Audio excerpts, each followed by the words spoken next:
Hi, everyone. How you doing? I'm like Vicky said, I am John Rote. And to discuss a topic that's dear to me, I'm a huge fan of threat intel and how you use it. And, just to give you, the rapid set commitments and how we use threat intel within our programs. We are working with partners like Virginia Tech, the US Cyber Range, and others. If you notice on the first page, we do have a link there for to be able to register to gain access to our educator portals, where we will be providing threat intel reports and keeping everyone up to date on the latest threats that are occurring. And to us, we believe that threat intel is the key piece to engaging with students. And we're building that into our program, as you'll see here. It allows the students to be able to see what's really going on in the real world, why you get into cyber, what's so important about cyber. And we're building sets of skills within our programs, and not just for threat intel, others, micro-credentialing programs, and a life-changing apprenticeship program into our programs. That's why, like you see on the right side of the screen, is we do believe threat intel is critical, and there are gaps out there, and we're building that into a lot of our curriculum so we can help close those gaps. Feel free to visit our site, rapidascent.com. So threat intelligence, why? Why do you need it? So what is it? What is threat intelligence? And for us, it's a way for organizations to see what threats they will have, or that are currently targeting their organization. If you don't use threat intel, how do you know who's targeting, right? Who's looking at you, who's targeting your third parties, which have access to your networks. So there's a lot of reasons on what cyber threat intel is. The main thing is I apologize, but why? Why you have to have threat intel. You need to, it improves the security effectiveness of your whole organization. It's just not for your incident response. And you'll see that later on. And who can benefit from it? Literally everyone. Everyone in your organization can benefit from having a good threat intelligence program. And as you see here, John, I'm sorry to interrupt. Can you make that full screen? It's difficult for some people to see. Oh, it is? Oh, okay. Thank you. Give me 1 second.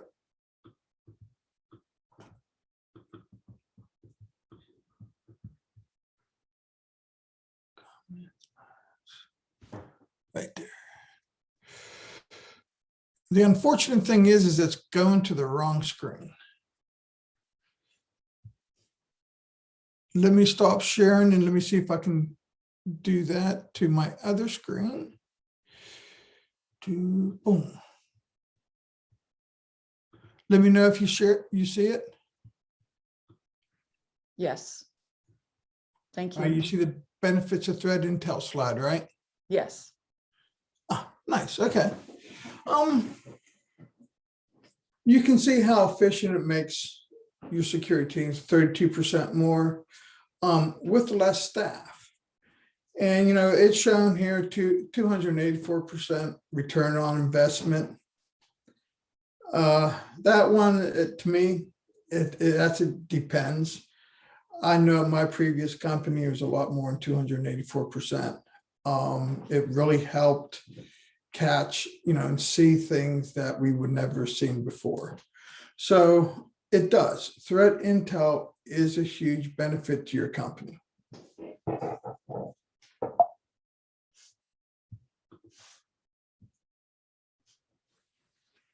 And there's 3 types of threat intelligence, right? There's the strategic, and that's just the broad overview of your organization's threat landscape. One of the things a company should do is a threat model. And if they don't do a threat model, how do they know who would be interested in attack your company or what inside of your company they would attack? And to me, this is the weakest link in the chain. And we can discuss that further.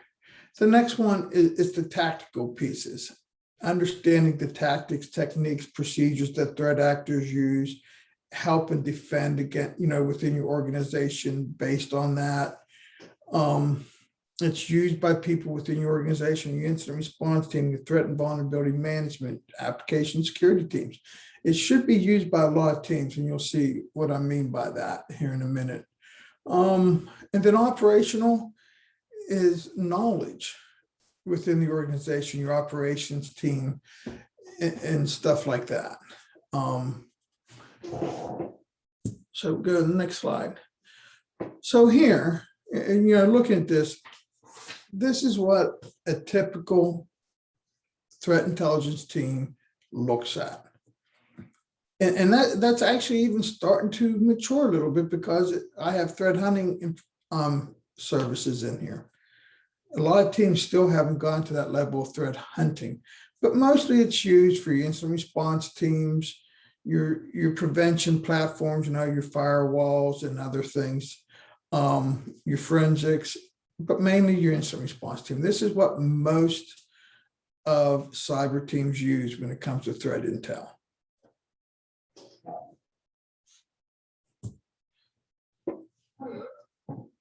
The next up is a threat intel team that's in the maturing stages.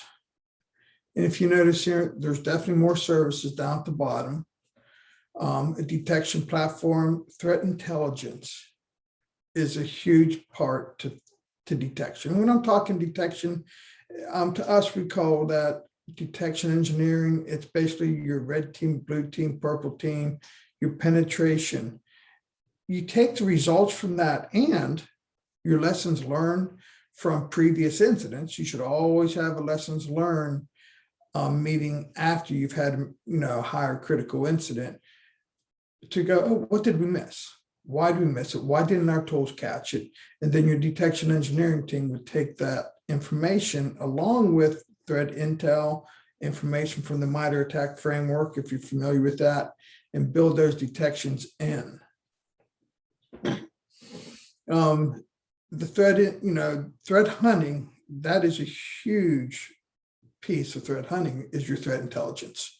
I did a workshop earlier on the SolarWinds. FireEye, Microsoft, and others provided a lot of information for threat hunters to look through their organization to see if they had any issues, especially within the O365 Azure platform, right? That's key. That really is key. But then you also, collaborating with other parts of the company. The operations team, your ticketing platform needs to have that in. I know in my previous company, we were using a SOAR, security orchestration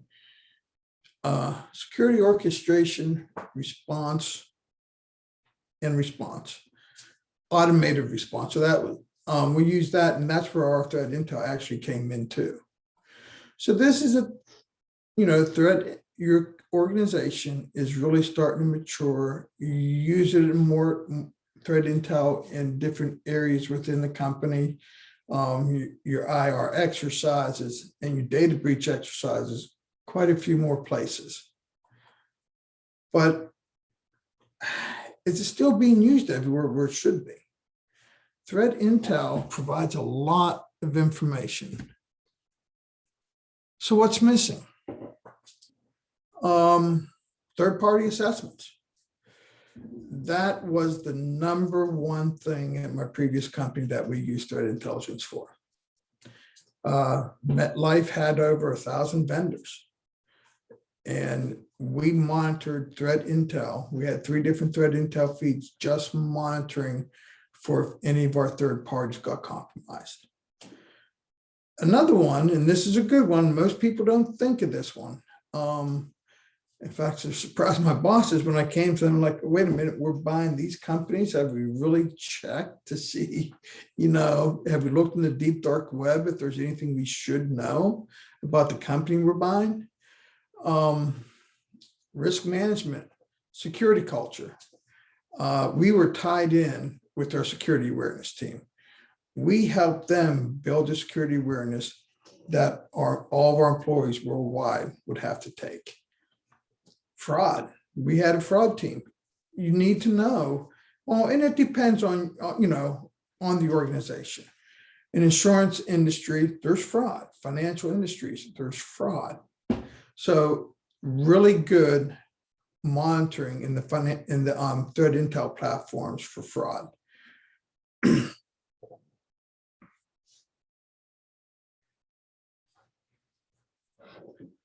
No, there's still more though.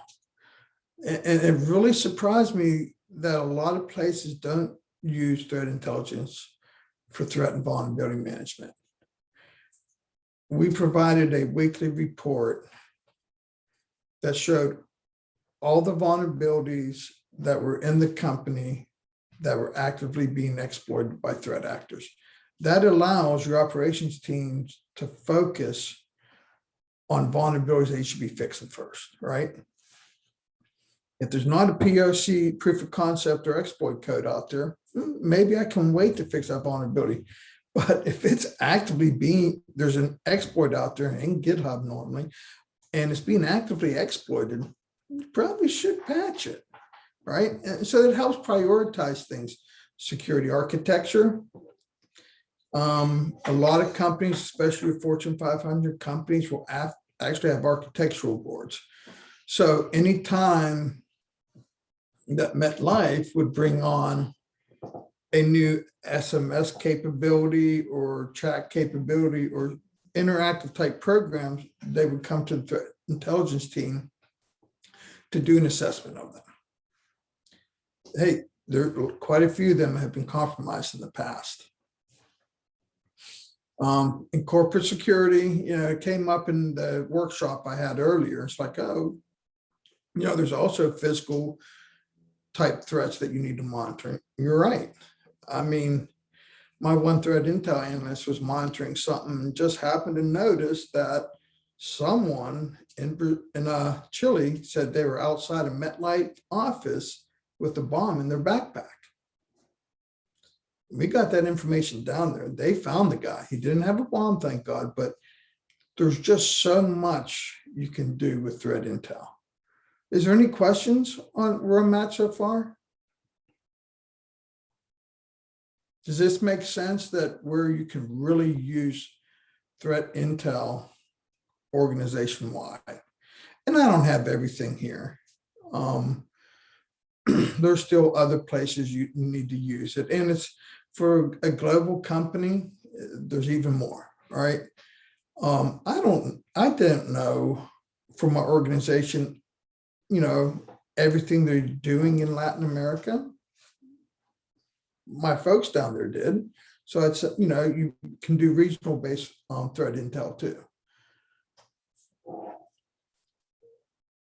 I have no other questions on that. I'm going to go. So the other thing that's changing is the threat intel lifecycle. It's growing. To do it right, you really need to have a full, robust life cycle. These are three of the ones that, as you can see, there are some different things in these three. But my mind, to do it threat intel right and to continue to do it right, I basically have 9 areas. And if you notice on this previous screen, the third one, which has the most, doesn't have planning in there at all, which to me is probably one of the most important pieces, if not the most important piece. Do a threat model, understand why someone would want to attack your company, what they would want from the organization, and then you can plan better to know, because otherwise you'll be taking in an avalanche of information, and a lot of it's not good, and you're not going to be efficient. You're wasting your time.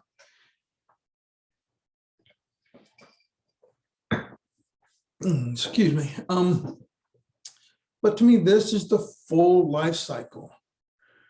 You do your threat analysis on what the threats are. You collect your data, you process it, you analyze it, and trust me, please validate it.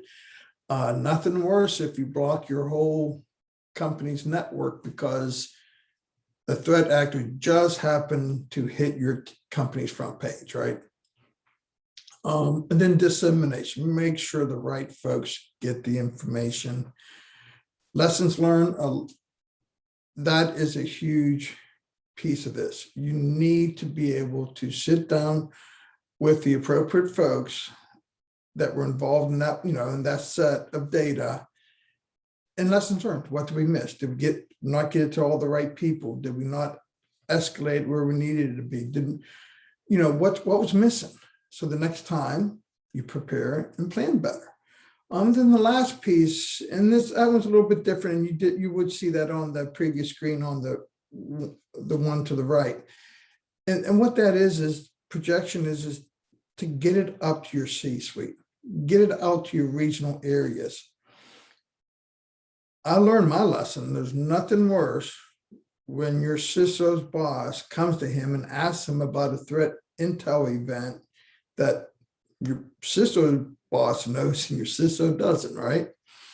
So make sure that when appropriate, that you send the information up.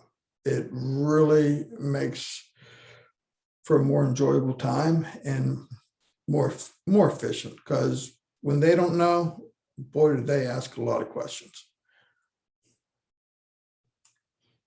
Any questions on this piece before I go to the next one? It's a quiet crowd. So the next important piece to this is framework. And the MITRE ATT&CK framework is the one that everyone's using. And there's a reason for it. It is very good. All of your threat intel platforms now, they do link all of their information to the tactics and techniques that are in the MITRE ATT&CK framework. And they will link up with the threat actor profiles that are also in there. At my previous company, by the time I left, all of our security tools linked to the MITRE ATT&CK framework. And to me, this is a huge piece that should be included within any instructions in cyber classes. This is going to be a huge piece to the Rapid Ascent curriculum.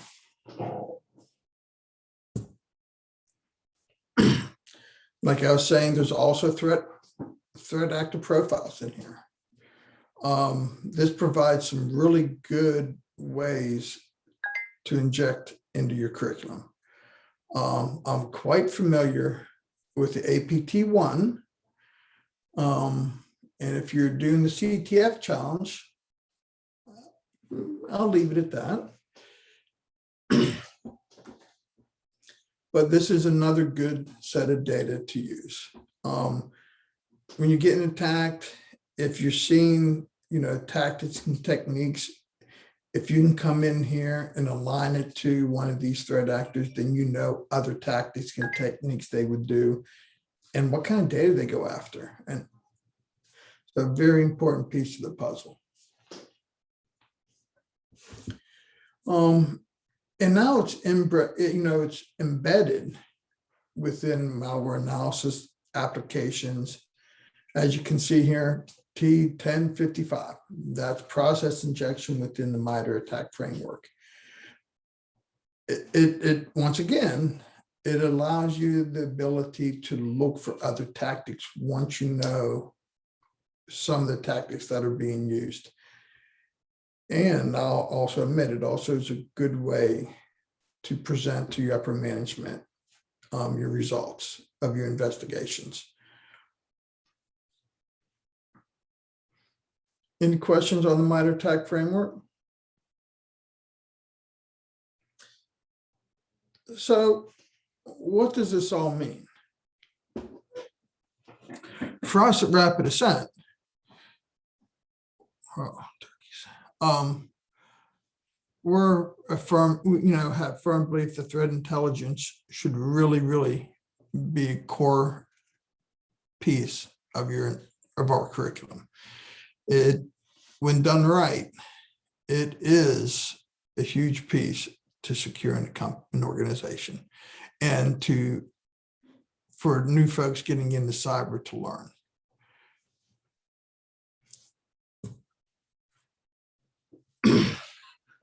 So Rapid Ascent, and this isn't all of them. I couldn't put all of our advanced classes and stuff, courses that we're having, but every class you see up there, starting with our cyber fundamentals, will have something within the threat intelligence realm taught within all these classes. And we literally start off the cyber fundamentals with threat intel reports on threat actors, do some research on some threat actors. And we're talking some old folks too. You need to know the whole gamut. And then we're also go into the part of where, hey, pick an attack from this list and provide us a threat intel report. So an incident response team can know how to, what to look for within the company and for the rest of the company know how to protect themselves. So we're building and injecting this threat intel within all the curriculum that you see on the screen.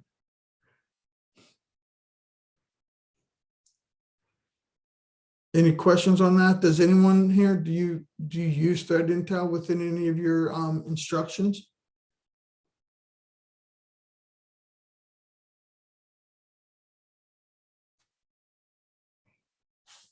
Okay.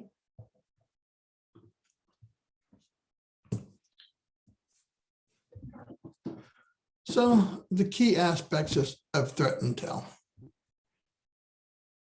It is seriously beneficial to the whole organization. It's just not for cyber. That's one of the keys that I'd like everyone to take away from this, is it is organizational wide. And it is a serious, powerful tool within the hands of a proper, cyber team. I seriously relied on my threat intel team at MetLife, and they did a heck of a job. And during the incidents, they worked as many hours as my incident response team did. And it was key. And we used that threat intel. I had to work for my CISO. Every quarter, we reported to the board against all threats related to them. And that's the way all organizations are going. It's, it's actually for the CISO, it's very important because that's his job. Very important. And that, the MITRE ATT&CK framework should be incorporated into all your threat models and your tools, your intel, and other cyber areas. It really makes a good way to track and follow things, but also, like I had said earlier, very helpful when you can at least pinpoint the type of threat actor so you can look for their other tactics and techniques they use, right? We will be providing threat-based material and curriculum and other stuff on our educator portal. It's posted a couple places, rapidascent.com/Virginia Tech. That's the code to be able to go in and register directly into our portal, so you can have access to the material that we'll have up there. We'll be keeping the threat intel information up to date. That's all I have. Is any questions, thoughts?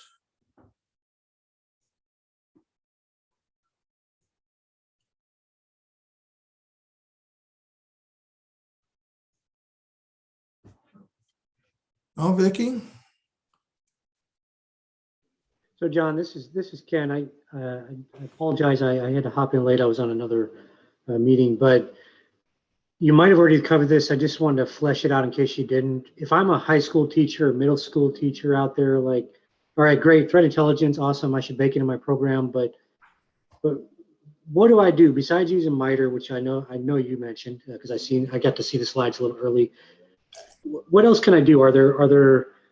Is there sort of a step-by-step, John, or that I could get to kind of yes, rapid ascent will provide threat intel reports and stuff. Is there kind of a step-by-step process I should follow as that maybe, and I'm thinking, I grew up in a small town, so I'm kind of thinking along those lines of a small town educator, junior high, high school, what's kind of my step-by-step approach to using threat intel to build out my program for students?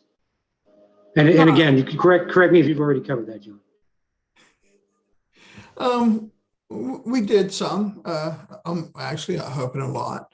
To me, I believe the threat intel can be incorporated in all of your cyber courses and should be. Obviously more in some than in others. Your threat hunting is seriously threat intel focused. Where your governance and risk management may not be threat intel focused, it should have some within it. That is important. And how can you focus? Where can you focus? And to me, yeah, kind of just looking like right. if I were that junior high teacher right now and I just needed to build something to try to train up my students a little bit and around threat stuff, like what would be like your approach if we threw John in there on day one as a junior high teacher? What would be your approach? Right. And it's the same approach that I use with my employees when I get new employees. Due to the SolarWinds attack, I was given 8 new employees, 8 new reps, totally brand new. 6 of them were either right out of college or right out of the military with no hands-on cyber skills or abilities.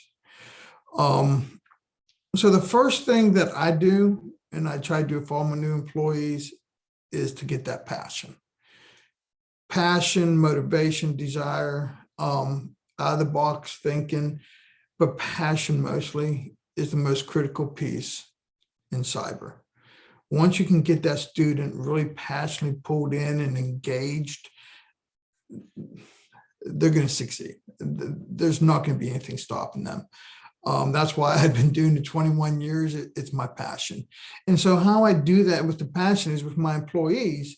One of the first things I do is I go over all of our high critical incidents, not that we had any, but I go over it with them so they understand, what the threat actors out there, what they do, why they do it, but what it means to us, right, to the organization, the impacts.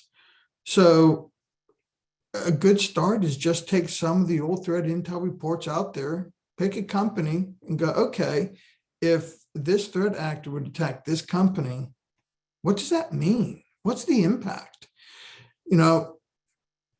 It can be really bad. Obviously, the worst one was, what is that company the credit reporting company? Equifax. Yeah, Huh? Equifax. Equifax. Yeah. Total cost of that data breach was over $1 billion. So that's where I think, you get that engagement and the passion is what, why, how. Pull them in and they will get pulled in. And then you just go from there with the more hands-on type work. Have them write reports based on that threat intel. Do John, their are own you threat thinking- intel reports. Sorry, John, are you thinking like case studies and things like that to engage students? Not so much case studies, but like the SolarWinds. If you remember my workshop, literally, and Vicki, I've asked you how to get the updated report up there, but there's so much information on that. Have the students pull it and do a threat intel report. There's, that way they get to learn the different tactics, techniques, how to incorporate the MITRE ATT&CK framework into their things, how to try to determine who the threat actor is. that, at least for me and for my employees, that just, wow. I've had some employees that have just totally blown me away after I've done that. I had a girl who, she was an MTU pro, which means she's graduated college and she's on probation. She joined my team. She was a math major. She didn't do anything with computers. She'd never done cyber. Within a year, she was the head of my cyber team. A year and a half, I couldn't afford her anymore. Unbelievable. And I've had that success more than once. And it's getting the students or the employees, or the students, getting them engaged, passion, find out what really pulls them in. I know there's a long-winded answer, Ken. Does that make sense? Oh, I think it's great, John. John, are there templates for threat intelligence reports out there? So if, students were to write a threat intelligence report, they'd have something to show them how to do that? I'm sure there are, but that's also something that we can put up on our educator portal, some templates, incident response. I know I've done them quite a few times. Threat intel, we can put up some templates for them to be able to use, and they can give to their students and say, hey, take this template, do a threat report on SolarWinds or the oil company, or, well, Kaseya, right? There's enough information out there for them to be able to do it.